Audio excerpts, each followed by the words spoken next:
Hello and welcome to the very first episode of Me and My Tiny Human. My God, has this show been a long time coming for me, not so much for you. You probably saw it today and went, oh, this is interesting, I'll check it out. Meanwhile, I'm over here thinking for the last year and a half, I should really do this podcast.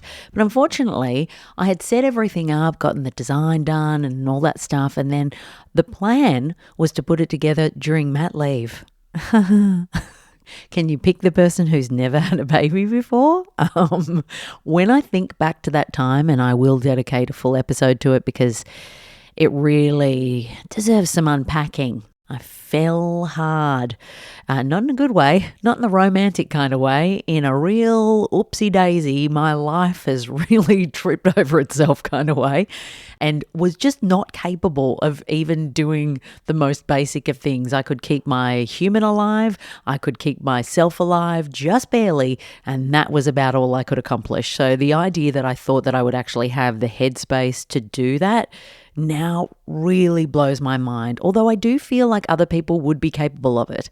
I don't find myself to be a very not capable person, but I just did not nail that part of my life.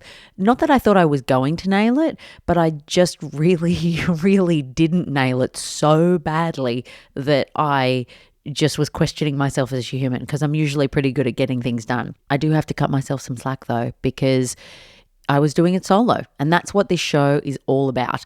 When I say solo, I mean solo. I mean, both my parents are up in wherever you go after things finish here. I don't have any family locally. Of course, I have good friends, but they have their own lives, their own families. You know, there's only so many times you can say to somebody, could you come around and help me, when they're like, I've got kids of my own to deal with, so how about you just shut up and go away? So I am really doing this on my own. Any time that I take away from my sweet baby girl, I have to pay somebody to step in for me. So there's no sort of Saturday morning, can you just look after the bub because I'm off to Pilates kind of vibe. If I want to go to Pilates, somebody is coming in here at the cost of $35 an hour to let me go to Pilates. So if you are kind of thinking about having a baby by yourself, or you're just kind of interested in how it rolls out and how somebody does it and whether they still can string a sentence together, which is arguable, who knows, you can judge, then this podcast is really for you. I wanted to share my experience. I think it's something that a lot more people are doing. I also think it's something that a lot of people are fairly terrified of and might avoid because they think that they can't do it, especially if they don't have any family support. I think if I had a big family, or my mum and dad were around and I had very involved parents, then I would probably think very differently about this whole situation. But I can understand why it's very daunting when you don't have that support and you just kind of have to get it done yourself. But I tell you, if you are someone who is prone to self-doubt, or you have ever thought about yourself in a negative way and have a tendency to say things like, oh, I'm not very good at this, that, or the other thing, or I'm not very accomplished, have a baby on your own. Keep that baby alive. Make sure it smiles every now and then, and you will honestly feel so good about yourself, because it is such a goddamn achievement. You know, it really is. And it's one of the best things I've done, one of the hardest things I've done. And I wanted to kick off this show. I'm going to talk a lot about a lot of things. And I have a link in the show notes and the description of this episode where you can submit a question. You are more than welcome to ask any question that you would like. The question that I'm answering today is really one I get a lot. And that is, why the hell would you do this, you idiot? Purely because I don't have the help. And it's a valid question. But I guess personally, I never, ever, ever saw this version of my life as a consolation prize. I've never thought having a baby on your own was sad. I never thought it was anything you should be embarrassed about. I didn't think it was something that you would be disappointed by. I think it's got this kind of stigma or this feeling around it, and I think that's changing a little bit. But the idea that this is what you do if you really couldn't forge the path that is the path that everybody wants. So it's a bit of a too bad, so sad prize. So if you couldn't find the man, off you go and do it by yourself. And I just never really felt like that.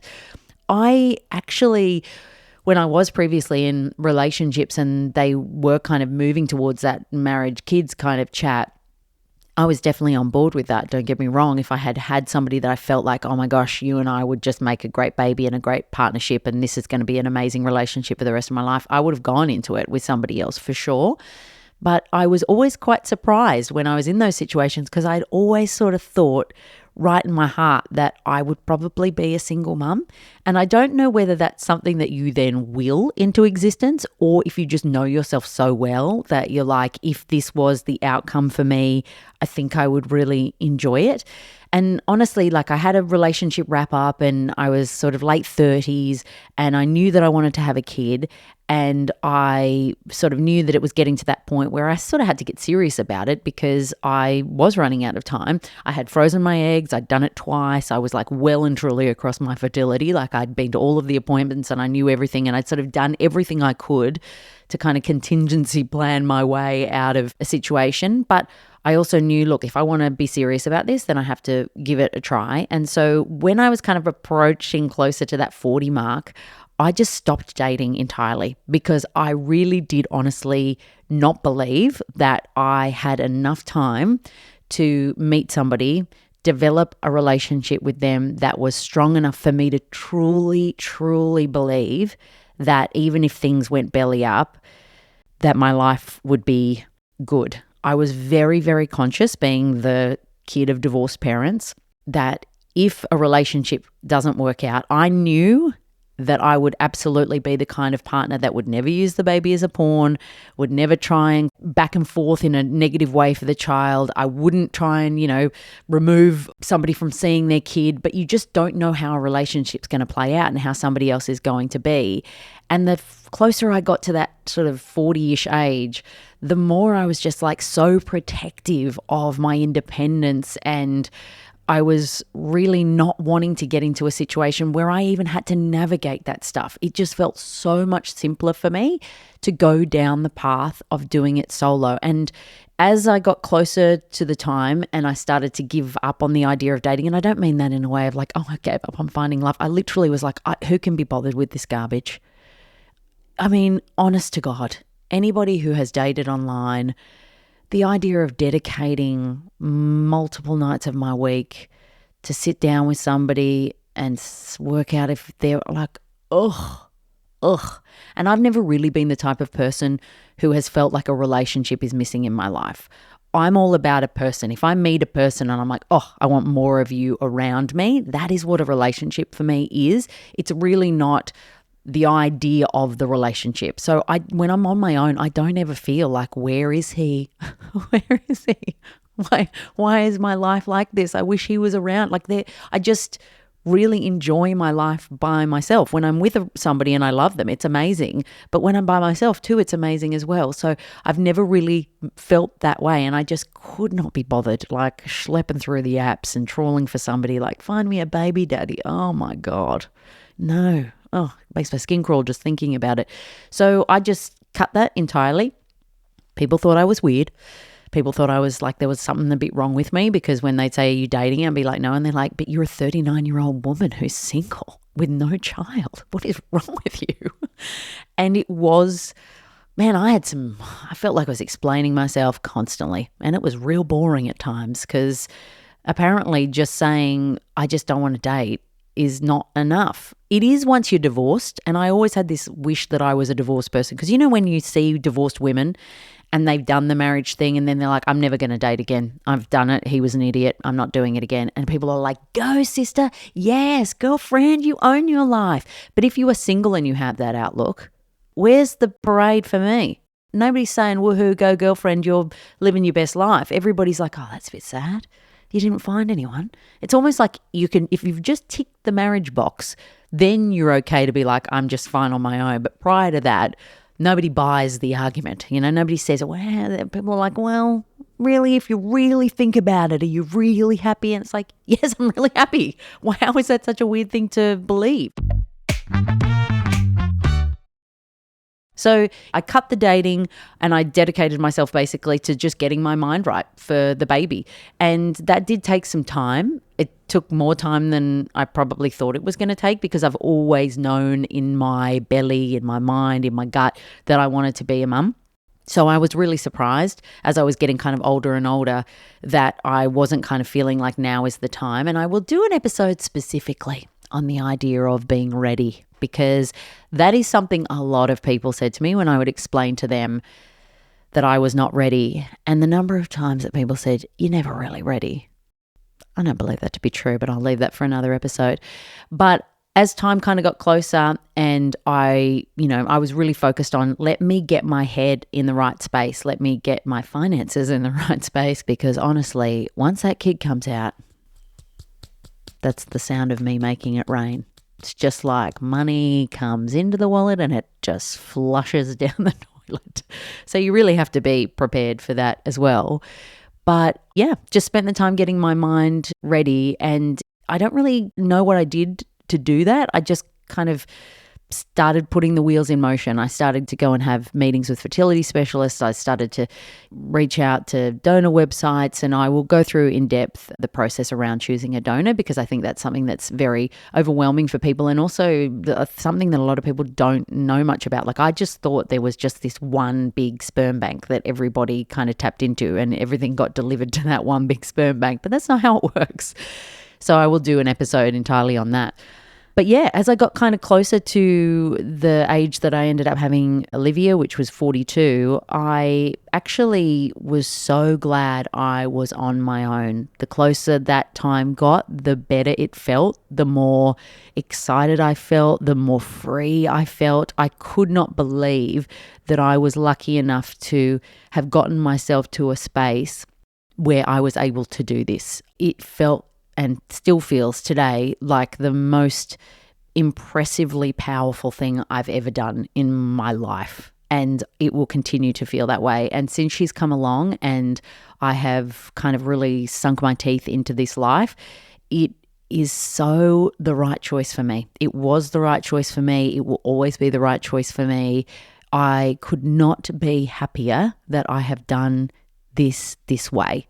And I don't know if 21-year-old me, if you'd said that to me, I don't know whether I would have believed it. But I honestly think this is, for me, the best way that this could have happened. And a lot of that is because of the freedom. When I say I feel free by myself, people are like, huh? You got nowhere, like you can't even go to the toilet. I'm like, oh, no. It's a different kind of freedom. It's an existential freedom. But I do feel like I can date any time in my life. I could date when I'm 90 if I wanted to. But I had a small window of when I could have a child. And the idea that that child is now mine, that I can make decisions that are in her best interest, in our best interest, that I never have to think about a situation where I can't move somewhere if I wanted to because I have to be close to the baby's father, or I can't put my kid in school because that a certain school that I want to send her to because the father doesn't agree, or that I could not have called her what I wanted to call her because that's not a name that somebody else likes. All of those things that just aren't a consideration when you do it by yourself is just, to me and the person that I am and the way that I like to live my life, it's just absolutely perfect. And it is something that I'm really excited to kind of share more about on this podcast. As I mentioned, if you have any questions at all, please click the link in the description of the episode. Send me it. Do not feel like you're going to offend me. I mean, keep the swearing or the rude stuff to a minimum, and please don't ask me out on a date. Like, sometimes people do that and I'm like, oh, you're so barking up the wrong tree. Like, you could be the nicest person alive, but on the list of things to do right now in my life, like dating would not even be on there. Not even if there were 350 things on that list, would dating be on there. So thank you, but come back to me in 10 years. Or maybe not, but you are welcome to ask any questions. I know there's often a bit of like, how does this even work? What kind of process do you go through? But even some of those questions about what happens when you actually have the kid and you don't have any assistance, like how does that work? There's a lot of stuff that I've sort of been taking notes about over the last little while since I wanted to start this show so long ago. So there's just lots to share and talk about. And I hope you will join me on that journey because it's just a wild ride. And if you are one of those people who thinks that they want to have a kid and they haven't met somebody and you just want to join me each week and see if it would be possible for you, geez, I hope you feel it is, because it really is worth the goddamn punish of the day-to-day. Sometimes when the kid's sick, like the times when Olivia's been sick, that's when it really is like, Oh, I can remember a case of gastro where I had the gastro after she had the gastro, and I had to look after her for the day, and I was just lying on the couch trying not to spew and poo everywhere, and I just had a toy that I was dangling over her face trying to keep her distracted. So in those moments, is it the best thing I've ever done in my life? Not really. But as a whole, it is good. So thank you so much for joining me for this very first episode. As I mentioned, I'm going to be diving deep into the ins and outs of the whole process of how you actually do this, as well as what it is actually like to parent a young person on your own. And I really hope to see you here each week. I'll be here. If you're here, great. We'll just hang out together. If not, you get on with your enjoyable life. And I'll just be bleeding into the wilderness over here, hoping that somebody listens to my problems. I'll see you next week.